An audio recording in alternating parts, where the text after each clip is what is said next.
I found the note my husband left me in the hollowed-out spine of an old grammar book, written on the back of a photograph, and I still remember the way my hands shook as I read the words that would eventually put my daughter behind bars and force her to wear a shirt that says "Plot Twist."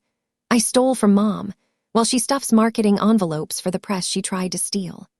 The note was just 4 sentences, scrawled in blue ballpoint, but it set in motion a sequence of events so carefully layered that even a federal prosecutor later called it a masterclass in patient, quiet annihilation. My name is Elizabeth, but everyone calls me Liz. I am 54 years old, a retired forensic accountant who spent decades staring at bank ledgers until the patterns in the numbers became almost audible, a kind of low hum that tells you when something is out of tune. I specialized in tracking funds through shell corporations, the kind of maze building that requires you to hold 12 different account numbers in your head while you wait for a single wire transfer to light up a pixel on a monitor. That skill, the ability to sit still and let the data speak, saved my life and destroyed my daughter's. I also happen to be the founder of a boutique publishing house called Copyright of Revenge Press, and every one of our titles opens with a foreword that reads like a confession, and every envelope that leaves our warehouse has been licked shut by my daughter Amy. My husband Marcus died on a Tuesday in late September. He was 62, an architect by trade, the kind of man who could sketch a roofline that made a house look like it had always belonged to the land. For 30 years he was the quiet anchor of our world, the one who kept the septic tank mapped and the foundation level. His lung cancer moved fast, and in the blur of hospice I forgot what day it was for weeks. The morning after the funeral, the house still smelled like the lilies from the service and the faint, sweet residue of the casserole dish my neighbor had left on the porch. Amy and her husband Todd arrived before I had finished my first cup of coffee, carrying a binder full of legal documents, a grief counselor's brochure that Todd kept tapping with his manicured index finger, and an energy that felt less like consolation and more like a takeover. Amy was my only child, the golden girl who could charm a banker into waiving a fee with a single tilt of her head. She had this way of reframing every acquisition, every advantage, as a gift she was just so eager to share with the world. Todd was a marketing consultant who wore a different Rolex every month and described family as leverage in an emotional marketplace. They had been married for 6 years, long enough for me to notice that his watch collection grew in direct proportion to the number of times my name appeared on a wire transfer away from the press. Within hours of arriving, they had already begun what Todd called the transition. Amy sat me down at the kitchen table and spread out a series of folders. Her voice had that soft, rehearsed quality, the kind you hear in pharmaceutical ads where the side effects are mumbled at triple speed. She said, "Mom, we need to talk about protecting the assets now that Dad's gone. The press is complicated, and you're in no state to manage it alone." Todd kept nodding and adding phrases like estate tax exposure and liability restructuring, his cologne sharp and chemical over the scent of old coffee. I barely absorbed any of it. I was still wearing the same cardigan I had on in the hospital room, a beige thing with a thread loose at the cuff that I kept twisting around my finger. I told them I needed a few days to think, and I retreated to Marcus's study, the one room in the house that still smelled like the sandalwood balm he used on his hands after a day of drafting. The grief sat on my chest like a stone, but underneath it was a small, flickering alertness, a habit from my auditing days that whispered, asterisk people in a hurry make mistakes. Asterisk, that was where I found the book. Amid the flurry of organizing, Amy had pulled an armload of old paperbacks from the shelf and tossed them into a black trash bag. I stood in the doorway and watched her, her movements brisk and careless, as if she were clearing clutter instead of discarding pieces of her father's life. I saw a copy of Strunk and White's asterisk The Elements of Style asterisk, the edition with the gray cloth cover, land spine down in the plastic. Something about the way it landed, a too heavy thud, made me pause. It wasn't the soft, floppy sound of paper pages falling. It was a small, solid knock, as if the book had a hidden core. Later that night, after they had gone to sleep in the guest room, I crept down to the garage in my bare feet and retrieved the bag from the trash bin. The cold concrete bit into my soles, and the garage smelled of motor oil and the faint, sweet decay of old newspapers. I carried the bag back to the study, locked the door, and sat cross-legged on the floor like a child at a sleepover, the book heavy in my hands. I opened the cover and saw that the title page was not printed paper. Instead, a rectangular cavity had been carved into the pages, the edges sealed with a thin layer of white glue that had yellowed slightly with age. The cut was precise, the corners sharp and square, the kind of work that requires an X-Acto knife, a metal ruler, and the steady hand of a man who had spent his life drafting straight lines. Inside, nested in the paper, was a folded black and white photograph of our wedding day, Marcus and me under the willow tree in my parents' backyard. On the back, in handwriting I would recognize anywhere, he had written, "Liz, if you ever read this, it means I'm no longer here. I've been digging through the press's financials for months. Amy and Todd are siphoning money through a shell company in the Caymans. She will try to take your 30% lifetime royalty share soon. I've already made provisions with our lawyer, Harold Brinkley. Do not trust them. Save yourself. I love you." I read the note 4 times, the tears blurring the ink, and then I pressed the photograph to my chest and felt something shift in my ribcage. Grief was still there, but next to it now was a cold, hard calculus, the part of my brain that used to follow paper trails through offshore accounts. I knew what I had to do. Before I continue this story, let me know where you're watching from in the comments below. Hit like and subscribe if you believe that a mother's love should never be a blank check. The next morning, I folded the photograph carefully and tucked it into the waistband of my jeans, and I walked into the kitchen with the same vacant expression I had worn since the funeral. I let my shoulders droop, my steps shuffle. Amy had already placed a fresh stack of papers on the table, a glass of orange juice positioned just so at my place, as if I were a guest at a hostel hotel. This time, the top page was titled, "Royalty Consolidation and Asset Protection Agreement." Todd launched into a monologue about how the IRS could eat up half my share if I didn't act quickly, how this document would smoothly transition my 30% lifetime royalty interest into a protected corporate vehicle, meaning Amy's new management company, Pinnacle Media Holdings. He used phrases like assign, transfer, and convey, and irrevocable waiver of residual claims, his finger tracing the dense paragraphs. I read it slowly, my eyes tracking each clause while my mind replayed Marcus's warning. I noticed a subclause that would grant Todd power of attorney over all my personal accounts if I were deemed incapacitated. I let my voice go quavery, the way it sounded when I had a fever as a child and wanted my mother to bring me flat ginger ale. I said, "Sweetheart, this is so much. I just can't think straight. Maybe in a few weeks." Todd's jaw tightened, a muscle flickering near his ear, but Amy patted my hand and said, "Of course, Mom. We'll take care of everything until you're ready." I saw her shoot a look at Todd, a quick, sharp glance that said asterisk, not yet asterisk, and I filed it away. That same afternoon, they announced that I would be moving into their carriage house for a while. "Just so you're not alone in this big empty house." Amy said it with such tenderness, her hand on my shoulder, but I could see the calculations behind her eyes, the way they tracked the exits and the phone lines. I knew what it was. It was a velvet cage, a way to monitor me, to isolate me from the neighbors, from my old bookkeeper, from anyone who might ask the wrong questions. I agreed with a listless nod, letting my gaze drift to the window. By the end of the week, I had packed a single suitcase, hidden the asterisk elements of style asterisk under a stack of towels, slipped my small lockpick case into a tampon box, and relocated to a small one-bedroom apartment above their garage. The carriage house had a galley kitchen with linoleum that curled at the edges, a window that overlooked the pool, and a heating vent in the floor that carried sound from the main house in such perfect fidelity that I could hear Todd's phone calls as if I were standing in the next room. That first night, I lay in the unfamiliar bed and listened to the vent hum, and then Todd's voice came through, muffled but clear. "No, the mother is not the problem. She'll sign when the grief is thick enough. Just make sure the Cayman account has no paper trail back to us." I began keeping a log, a habit from my forensic accounting days. I found a small spiral notebook in a drawer, one of those reporter's pads with the wire binding at the top, and I started writing down everything I heard. The first entry, 3 days after I moved in, read, "Todd on phone, 10:14 a.m., raised voice. The printer threatened to pull the paperback run unless we settle the 6-figure invoice by Friday. Stall him." Later that same day, I overheard Amy telling a distributor that a cash injection was coming soon and that the memoir's royalties were still in escrow. I knew the memoir she meant. Asterisk the Girl with the Glass Heart asterisk was a debut by a 23-year-old from Portland, a brutally honest account of surviving a cult, and it had exploded on social media 6 months earlier. I had cheered the news from my living room, believing I held a 30% stake in its success.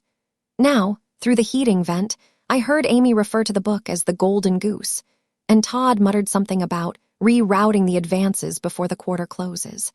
The spending around me was equally loud. A brand new Tesla Model X appeared in the driveway, its temporary plate still in the window, a sleek, silent machine that looked like a prop from a movie about people who get away with things. Todd came home with a bespoke sectional sofa that cost more than my first car, a massive, modular thing in gray velvet that had to be craned through the front window. Amy spent an afternoon on the phone with a contractor, discussing a pool house remodel with a steam shower, a saltwater filtration system, and heated floors you could program from an app. I watched from behind my curtain, cataloging every transaction like a deposit slip in a case file. They were burning through money they did not yet fully control, confident that a quiet signature from a confused, grieving woman would soon unlock the vault. 3 weeks into my recovery, a pipe burst under the kitchen sink in the main house. I heard Todd shouting and Amy's frantic footsteps, her voice high and thin. I pulled on a jacket and wandered over, finding them standing in an inch of water, Todd yanking at the hot water valve with a pair of pliers, the spray hissing from a cracked supply line and soaking the custom cabinetry. The air smelled like iron and damp plaster. I said, "Let me." I shut off the main valve behind the refrigerator, a small, brass lever that I knew about because my father had taught me to map the water lines of any house you lived in, just in case. He had been a plumber, a union man with hands that could lap solder a copper joint blindfolded, and he raised me to see the world as a series of simple mechanical problems that could be solved if you stayed calm and paid attention. I knelt on the wet floor, the water seeping through my jeans, and loosened the 2 slip joint nuts that held the P-trap, the curved piece of pipe under the sink. The nuts were plastic, soft from years of over-tightening, and they turned with a dry squeak. I pulled the trap free and found that the rubber washer inside had a diagonal crack, a common failure that happens when a piece of grit gets caught, and then the temperature cycles weaken the seal. I walked to the garage, the water dripping from my cuffs, and found Marcus's old red toolbox on a shelf next to a jar of random screws. Inside, in a small compartment of rubber gaskets he had kept for years, was a replacement washer of exactly the right size, still in its little plastic envelope. I fitted the new washer, reassembled the trap, tightened the nuts by hand and then a quarter turn with the pliers, and turned the water back on. No leak. I stood up with wet sleeves and said, "Old houses." Amy stared at me like I had just performed open-heart surgery. Todd mumbled something about calling a real plumber next time, his face red and small. In that moment, I understood that their image-obsessed helplessness was a kind of armor, a way of outsourcing competence so completely that they never had to get their hands dirty. My competence was a threat they could not fully perceive because they could not imagine anyone actually knowing how things worked. That gave me the opening I needed.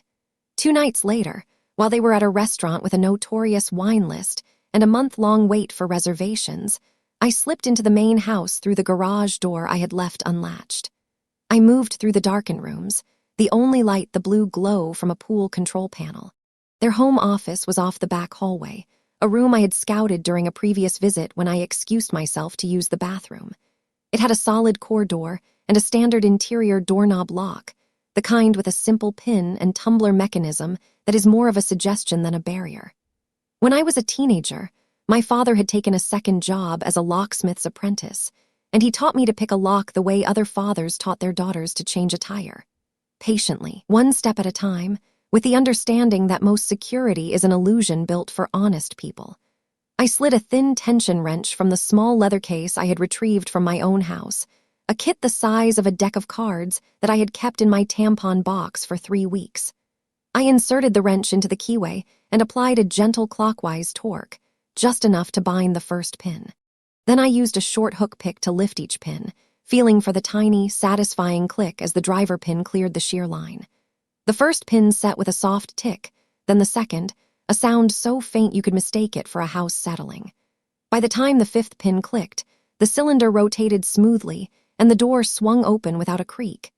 The office smelled like printer toner and expensive leather. The desk, a massive slab of walnut with a curved monitor. Against one wall stood a filing cabinet with a simple wafer lock, the kind you find on office furniture everywhere. I picked that even faster, the flat tension tool and the jagged pick making quick work of the cheap mechanism. Inside, I found hanging folders labeled with meticulous corporate jargon. IP transfers, royalty assignments, Pinnacle Media Holdings. The folder for Pinnacle Media contained a document that stopped my breath. It was a rights reversion letter, dated August 12th, 2 years earlier, on Whispering Pines letterhead.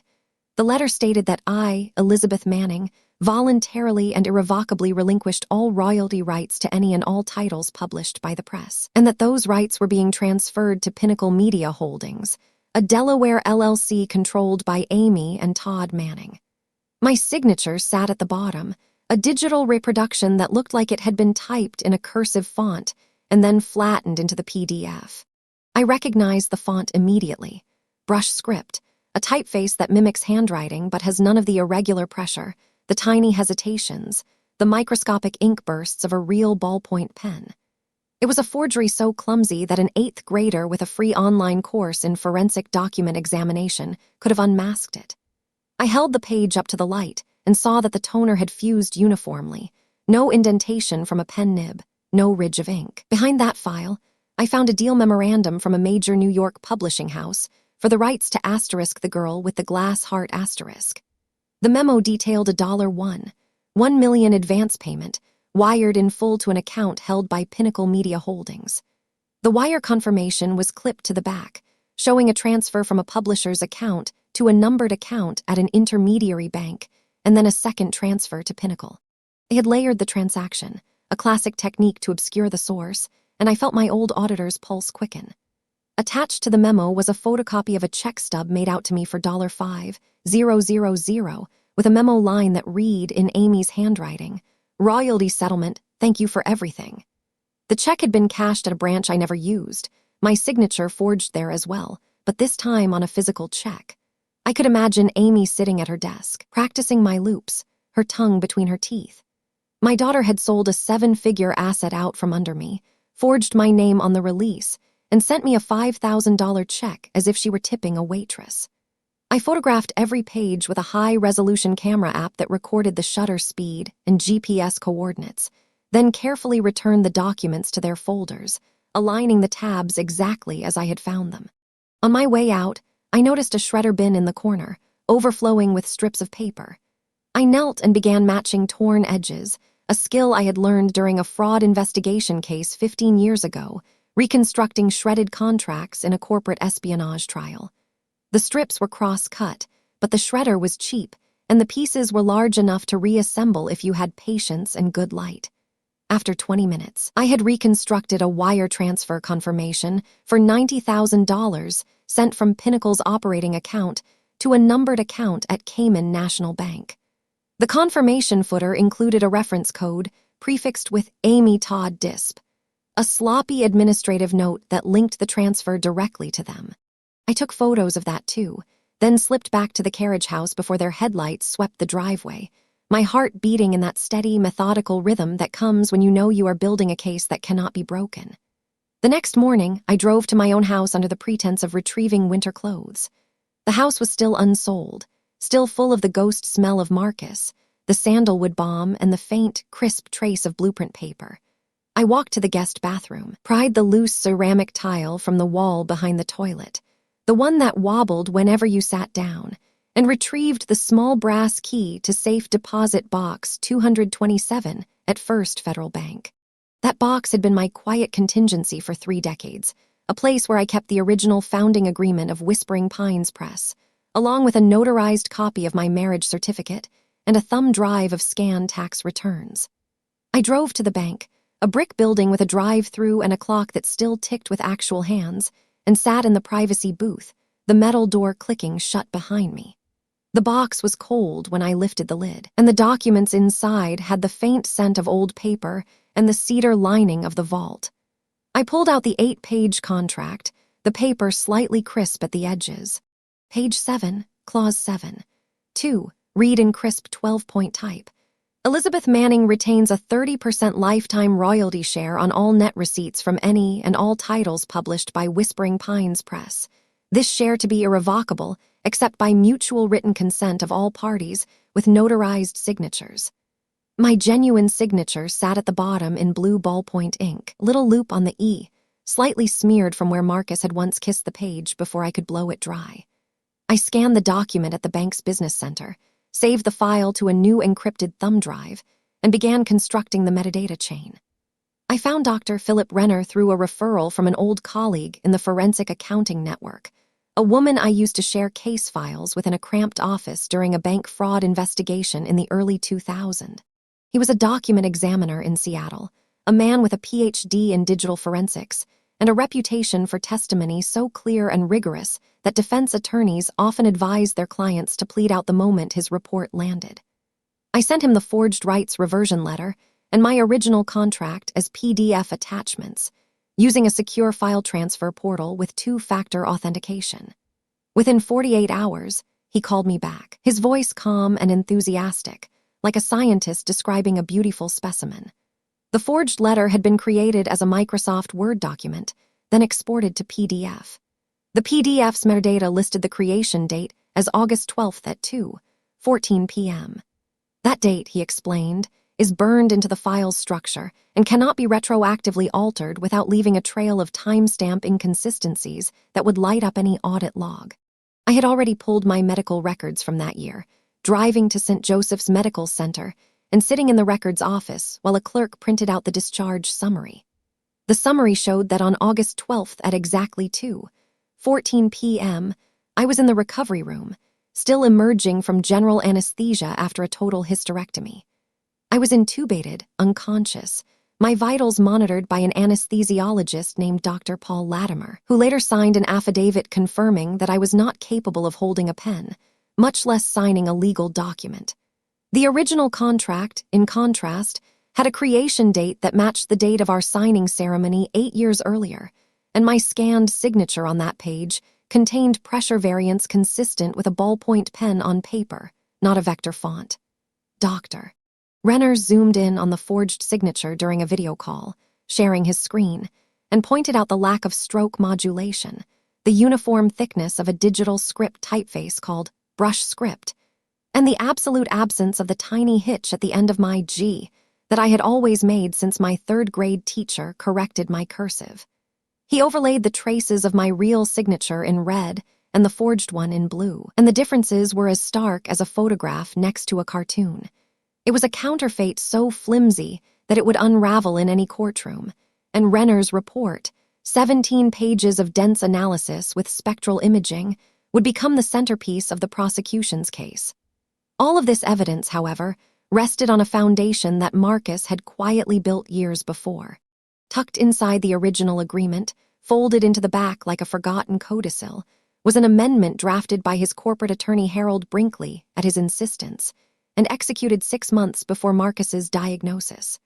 I had not even known it existed until Harold mentioned it during a phone call after the funeral, his voice cautious and gentle. The amendment added a single sentence to the termination clause: no transfer, assignment, or relinquishment of any royalty interest exceeding $50,000 in aggregate shall be effective without the physical notarized countersignature of Harold Brinkley, Esq., executed in person at First Federal Bank. It was a dead man's switch, a clever little lock that required a living key, and that key was me and Harold together, physically present in the same room, with a notary who had been certified by the state. The forged reversion letter had no such countersignature, no notary seal, no witness. I held the amendment in my hands, the notary embossment still crisp, and felt Marcus's mind at work, his architect's instinct to build redundancies into the structure before the earthquake ever hit. I flew to Portland on a Tuesday, the plane shaking through a low cloud layer, and drove 2 hours to a bungalow overlooking the Pacific. The road wound through spruces, and the air smelled of salt and pine.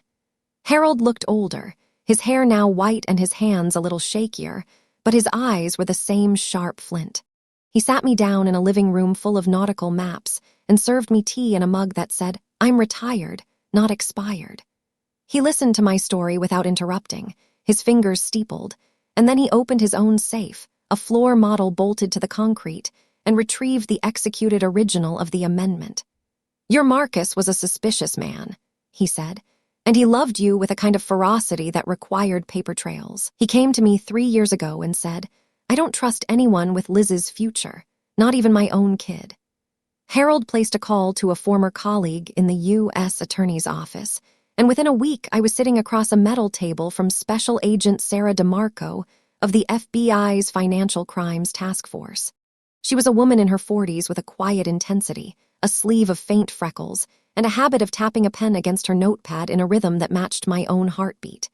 I laid out the entire paper trail: the Cayman wire, the forged letter, the secret memoir deal, the metadata, the false signature, the $5,000 insult, the shredded transfer, the medical records. Agent DeMarco listened, and then she said, "We've been watching a pattern of family-operated frauds using shell LLCs out of Delaware and the Caribbean. Your case gives us the predicate offense to pull the trigger."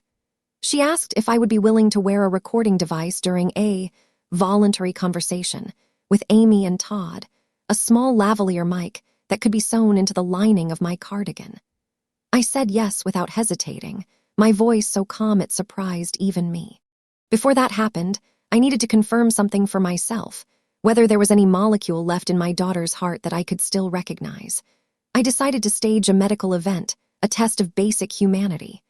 On a Monday morning, I filled a pot with water, set it on the stove, and then crumpled to the kitchen floor with a heavy thud, the tile cold against my cheek.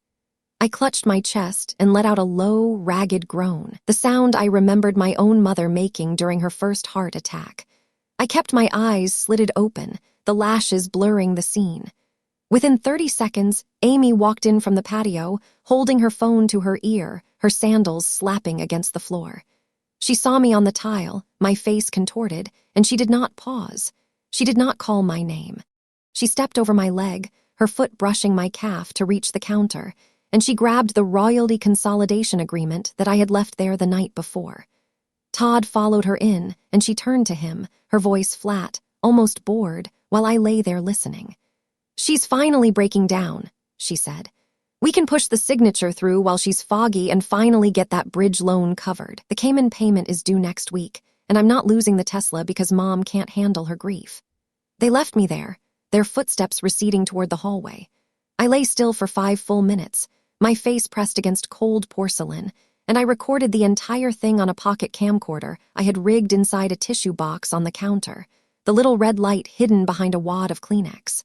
When I finally got up, my knees aching and my heart cold, I felt no grief. I felt a kind of cold, bright clarity, the kind that settles over you when you realize you are no longer anyone's mother.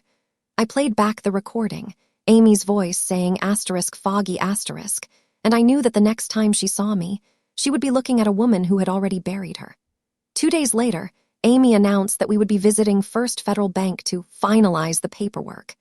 She had arranged a notary, a friend of Todd's from his networking group, a man named Brett with the kind of overly styled hair that suggests a deep insecurity about his hairline. I dressed in the same beige cardigan I had worn to Marcus's funeral, the thread at the cuff still loose, and I let my shoulders slump and my voice quaver as I said, "Okay, honey, whatever you think is best."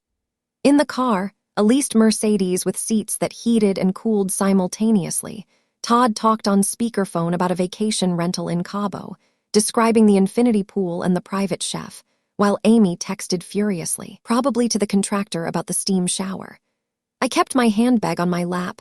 The recording device Agent DeMarco had given me humming inside the lining, a small, flat rectangle that I had sewn in myself, the thread matching the beige exactly. The branch manager, a woman named Mrs. Henderson, ushered us into a private conference room with a long mahogany table polished to a high shine. The room smelled of lemon furniture wax and old paper, and a print of a sailing ship hung on the wall. Todd's notary friend Brett sat near the door, his stamp kit open, a portable embosser that he kept fondling like a talisman. Amy slid a fresh folder across the table, the paper making a soft whisper against the wood. The top sheet was titled Irrevocable Royalty Transfer Authorization, and it bore the same toxic language I had seen before, a dense thicket of hereafter, notwithstanding, and in perpetuity. She placed a black pen next to my right hand, the same brand of pen I used to use for my everyday writing, a detail she must have thought was comforting. "Just sign on page 5, Mom," she said, "and we're done. Then we can go get lunch at that little cafe you used to love." Her voice was syrup. I picked up the pen, held it for a moment so they could see my hand tremble, and then I set it down. I looked at Amy, and I spoke in the calm, even tone I used to use when auditing a hostile boardroom, the one that made CFOs start sweating. "You forgot one thing, Amy. Under Clause 12 of the amended partnership agreement, any transfer of assets over $50,000 requires the physical notarized countersignature of Harold Brinkley, executed in person at this bank. Harold is not here. The notary you brought is not licensed for this jurisdiction, a fact I confirmed with the Secretary of State's office this morning, and the document in front of me is based on a forged rights reversion letter you filed 2 years ago, on August 12th, while I was under general anesthesia at St. Joseph's Medical Center. I have the metadata, the original contract, a sworn statement from my anesthesiologist, and a reconstructed wire transfer showing $90,000 flowing to a numbered account in the Caymans. This transaction is a felony, Amy, and every word you've said since I moved into your carriage house has been recorded." Amy's face went through a sequence I will never forget. Confusion, the slight tip of her head, then a flicker of rage that tightened her jaw, then a hard white blankness as she calculated the angles. Todd started to stand, his chair scraping the floor, but the conference room door opened before he could finish the motion, and Agent DeMarco walked in, her badge clipped to her belt, flanked by 2 uniformed officers. Behind her came Harold Brinkley, holding a manila envelope the color of old mustard. He set it on the table with a gentle thud and said, "The original amendment, notarized and recorded on March 14th, 3 years ago. I've brought the wet ink version, as required." The notary friend, Brett, bolted for the hallway but was stopped by a 4th agent, a large man with a calm expression. Mrs. Henderson looked as if she might faint, her hand going to her chest, and I reached over and guided her to a chair. Agent DeMarco recited the Miranda warning in a clear, unhurried voice, and when she got to "You have the right to an attorney," Todd started talking, fast, a slurry of misunderstandings and family business, and we were just trying to help. Amy's hands began to shake, and for a moment she looked like the little girl who used to crawl into my lap during thunderstorms. Then her eyes found mine, and whatever she saw there made her face close like a door slamming shut. The handcuffs clicked around her wrists, a sound so small and final, and I stood up, gathered my handbag, and walked out of the room while the officers led them away. My footsteps echoed in the marble lobby, and the bank's security cameras captured the entire scene, a recording that would later be sealed as evidence but that I have never needed to watch. I remember it perfectly. The prosecution moved with the kind of efficiency that comes when every piece of evidence fits together like a jigsaw. Amy and Todd were charged with multiple counts of wire fraud, identity theft, forgery, and conspiracy to commit financial crimes. The trial lasted 3 weeks, held in a federal courthouse with high windows and a judge who wore reading glasses on a chain. I testified on the second day, wearing a navy blazer and sitting straight in the witness box while Dr. Renner's report was projected onto a screen for the jury. Dr. Latimer, the anesthesiologist, flew in from a conference and described the recovery room in clinical detail, his voice calm as he listed the drugs that had rendered me unconscious. Harold Brinkley read the amendment into the record, his old man's voice steady and clear, and when he finished, the courtroom was so silent you could hear the hum of the fluorescent lights. The jury deliberated for 4 hours and returned guilty verdicts on all counts. The forewoman, a retired teacher with bifocals, read the verdicts without expression, and I felt a surge of something that was not quite relief, more like the closing of a heavy ledger. Todd was sentenced to 7 years in federal prison. Amy received 5 years, with a provision for supervised release and 800 hours of community service that could be fulfilled under court-ordered supervision. The judge froze all assets in Pinnacle Media Holdings and ordered restitution in the amount of $1 million to be transferred back to the original publishing entity, which I still controlled. I did not feel triumphant at the sentencing. I felt a kind of weary resolution, the exhaustion of someone who has spent years carrying a weight and finally set it down. I renamed the press Copyright of Revenge Press, not out of bitterness, but because I wanted every book we published to carry a permanent record of what happens when family becomes a weapon. I hired a young editorial team and a group of designers who believed in the mission, and we built a list that focused on debut authors whose work had been exploited by predatory contracts. The first title we released under the new imprint was a revised edition of Asterisk the Girl with the Glass Heart Asterisk, with a 2-page foreword I wrote myself titled, A Word About Fraud. It detailed the forgery, the metadata's metadata, and it included a bullet point list of red flags for any author signing a rights agreement. That foreword became a selling point, and the press began to thrive, its royalty statements printed on paper that still smelled like fresh ink. Amy was released to a halfway house after 2.5 years, her sentence reduced for good behavior, and her community service hours were assigned to a nonprofit of my choosing as part of a restitution order. I chose a nonprofit called Books for Bars, an organization that sends literary care packages to incarcerated people, because I believed in the irony, and because I thought it might teach her something about the people she had tried to cheat. But I also had a court-approved supplemental agreement that allowed me to supervise a small portion of her hours directly as part of my press's operations, a detail negotiated by Harold before the sentencing. That is why, 3 mornings a week, Amy sits at a folding table in the back of our warehouse, stuffing marketing envelopes for advanced reader copies. The warehouse is a converted textile mill with exposed beams and the constant, pleasant hum of the printing press next door. She wears a shirt I had printed, a soft gray tee with bold black letters. Plot twist, I stole from Mom. The shirts are available for purchase on our website for $19, and the profits go to the Authors Guild Legal Defense Fund. I do not make her wear it. The court order simply requires her to perform the work. After her first week, I noticed she had ordered the shirt herself, and she wore it with a kind of defiant blankness that I recognized as a defense mechanism. She does not speak to me when I walk by, and I do not speak to her. The envelopes pile up, clean and stamped, and the books fly out the door. I still keep Marcus's note in a frame on my desk, next to a replica of the P-trap I fixed that night, the brass washer mounted on a small piece of driftwood I found on the Oregon coast. Every time I open a royalty statement, I see his handwriting, the blue ink slightly faded but still legible. He knew that love is not a reason to ignore evidence, and that the people who love you the most are sometimes the ones who will steal your last dollar while handing you a tissue. I no longer dwell on the daughter I lost.